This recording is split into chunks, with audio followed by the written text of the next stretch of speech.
NAJIA TVGH.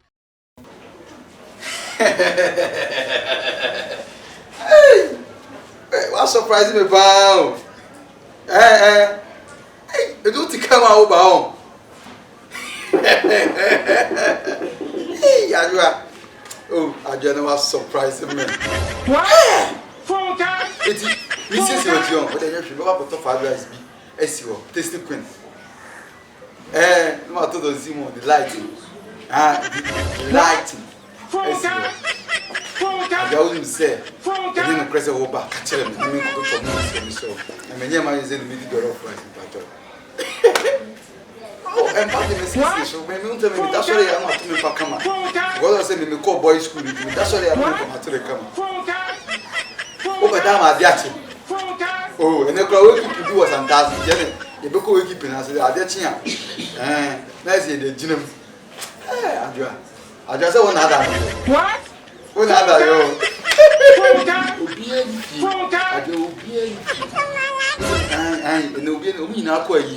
I'm going to mansion. Men are not money. Ya back on ya some woman. What? Ya some woman. I call you. You have a pan. Men and answer call. To do Santa Station home. Who see her through her friend, and I mean, she a wife.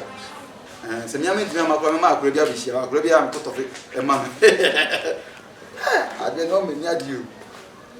What? I love you so much. What? Full time? Full time? Full time?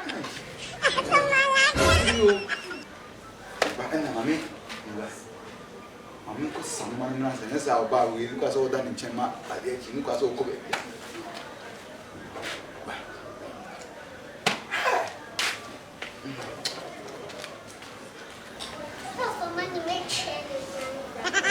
What? Full time? Full time? Full time?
What? Full time? Full time? Full time?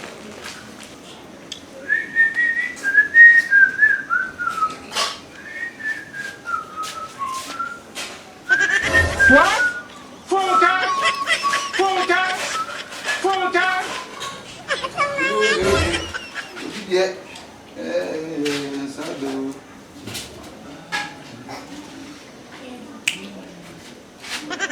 What?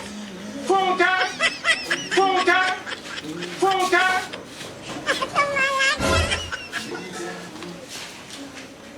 Kasama ye, Jesus, my jinkwan, Kasama ye, Seo Kasa, Ebesi ye amawo, Seo Kasa, Ebesi ye amawo, Kasama ye, ah, Jesus, my jinkwan, Kasama ye.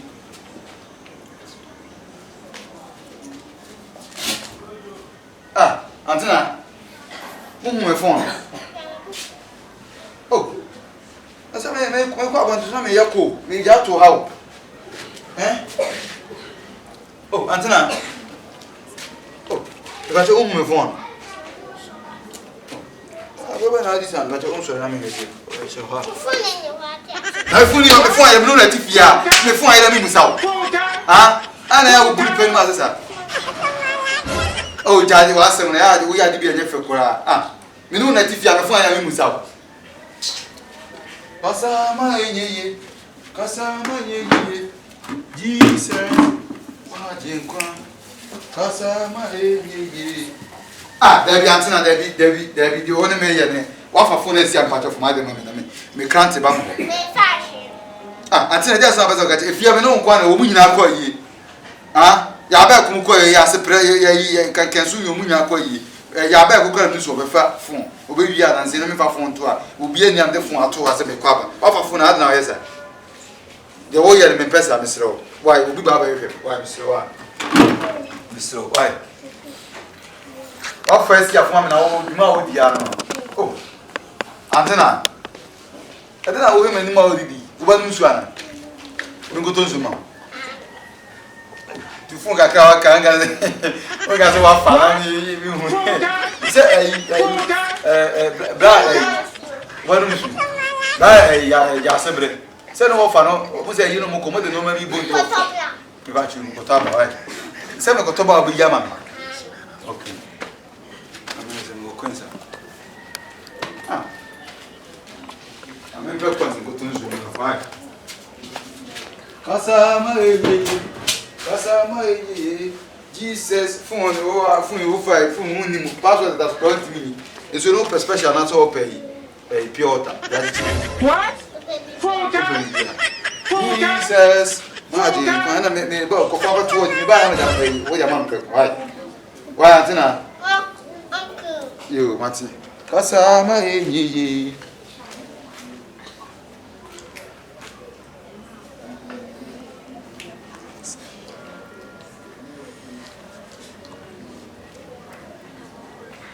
Baby, he's not, baby. But you mean to me, she will kind manner. And look up on them.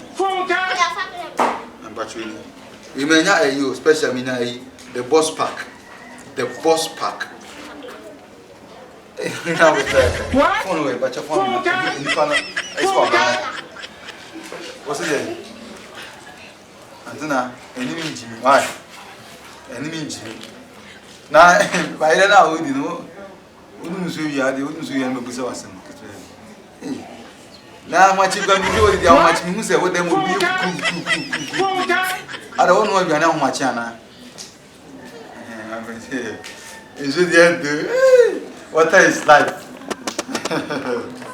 We need to get your car. But you will be up for fun, mammy.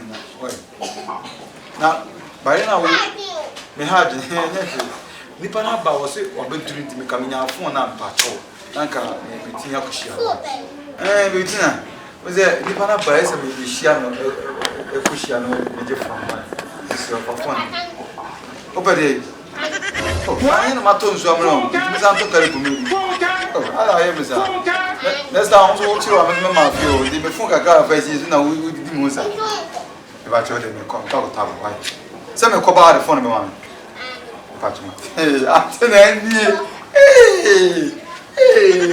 What? Phone card? Phone card?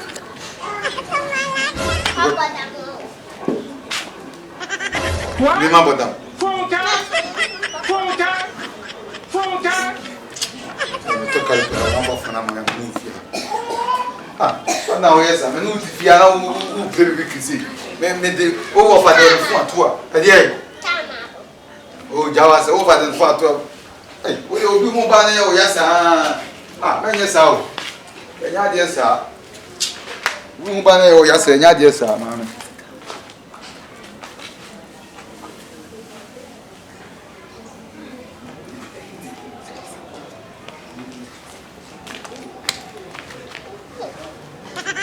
What? Oh, quanto não tia, uma febre passar. Olha, direto tocando no me disse, me dá só a cá. Cadê o babu na faca? Uma me sussa, né? But you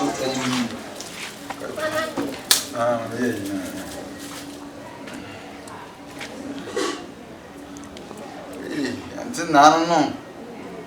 We need open you. Jesus. What? Phone card? Phone card? Oh, that's it. But you, Miss Toblo. Oh, Miss Jimmy Toblo, why? What? Phone card? Phone card? Phone card? Nungusu. Oh, Nungusu. But you, could you phone mommy? And I know why to you. What? Phone card? Phone card? Ah, and then but you, oh, the Pana bad now, Yemisa. I tell you, you feel. The Pana Baby Jonas is his own friend. See, you got to 20 minutes school. Well, what you can tell you, Queen Mammy Pacho. What is your own panacea and I'll swing us? Oh, the phone is a woman.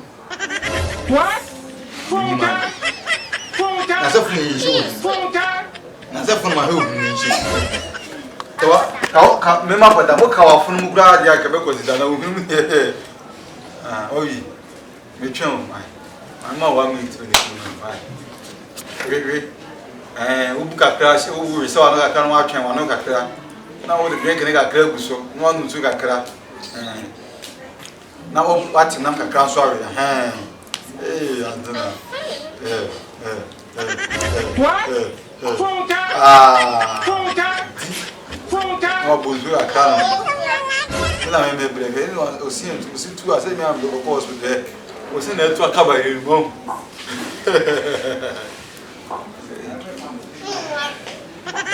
What? Phone card? But you wouldn't phone him. Now,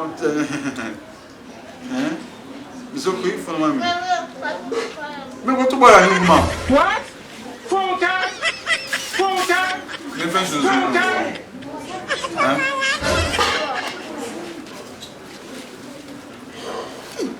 Phone card is now you see, man. Jesus.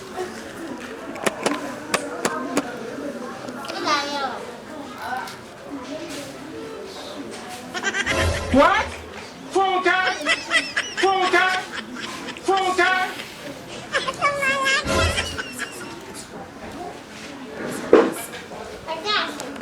But you're charging the phone. So. What? Ah. Phone card? Phone card? Phone card?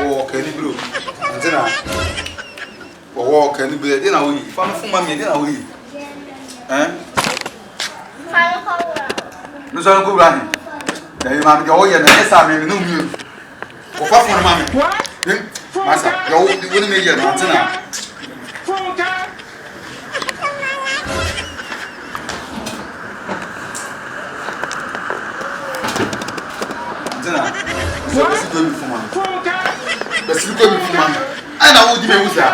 If you have a cemetery or be a many girlfriend about my travel cemetery, I would be with her. Ah, phone away.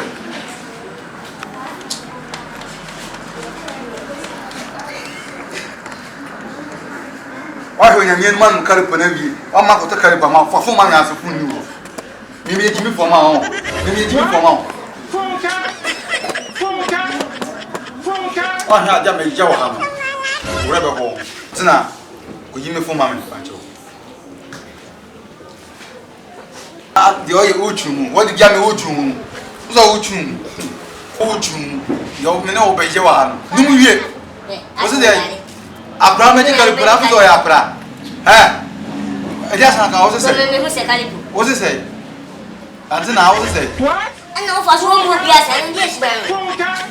I want to hear. So often, I'm not for that. me ya kuna msumi fa le ofichi me ba ya phone now etimi ya na antina say wa fa phone etimi na makwa ba wa mma tonsu o be ba o di wa mma tonsu wa nu so wi owi wa sa mma to kare ku se na be ya me dada so le phone owi o ka je be phone na phone Na bisa na so na tifi. what's o mu phone me so ya ya se be ya kinya ya na ko fa ma phone ya kini ko mo tu ko mu ko yi so Yakini wa kwanga mnisha yakini. Sisi akamene no kwa ofi. Ana me de ko They say pa phone no e say phone. When you off ya. E phone ya we say the phone ya we say. Dizo person fa phone na ze dia. Mame. Ada o ni jayo. Phone no. When you chip into over phone na when you chip into it. Na yi ma say ya ba. Adra. Adwaba we so be Susan station on fe. Ba ko station woni Adwaba. What to me phone Christ. Na won be a ton phone so. Morocco market won mo. Na ka Morocco market ga do kwa ka ba here kwa nyimo. E dey. Why? What we jai won be be ye wa ha.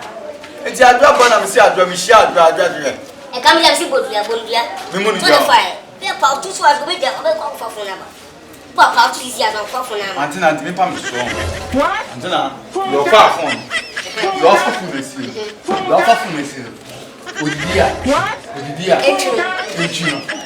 Odidia. Onya kesiye sa. Me so. Awai. Come catch you. Esta. Onya ho tukari ko be. Omo fa ko phone na mo suru ja mi o. Bra me need you. We need you the whole day. Misika kan wo me ba ko toka. Oi. Okay, yaba. That's it. No.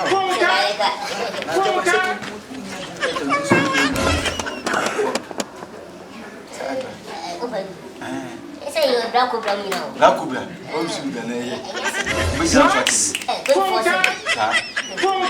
Ora fora ba. Hey. Ede de mo ye di mi no. Iti ras ya dia wi je. Wono wa fare tie. Then wo di le ku se no emo. Adwa. Edu asa ko David phone o mi. What's up? Adwa. David I first am wo ko say. David o be fa me phone David. Oh, David ajagina David the safa card David. Adwa first am David. Ada ole be ye antina o gba ma. Oh, ada de o ye de. O sa o play the ball go put the ball. O wele se ja puli am. Omo kwa so ni. Wakati no. Beka ti no ko so la. Ase ade antina ye pa mo fa si be o yi mi ye me na nyu. Fale ko. Di bia ka se we fale ko. La me ne ko yi. E bi e be nyo bo no. We ye tu asi o ye ntaso. We had se broken. O be na is a broken. Kwa bu ya bongo. Na okum. O di sifu ni. O da ya shi. So you are how much there? O ba so. Se bori fu ya sa. Bet na fi. Eyi di se di ye ko. Me na.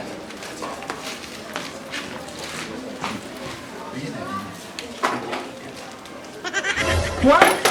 Phone card.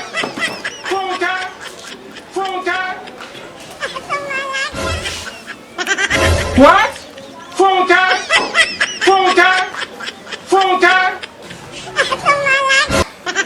What? Phone card. What? Phone card.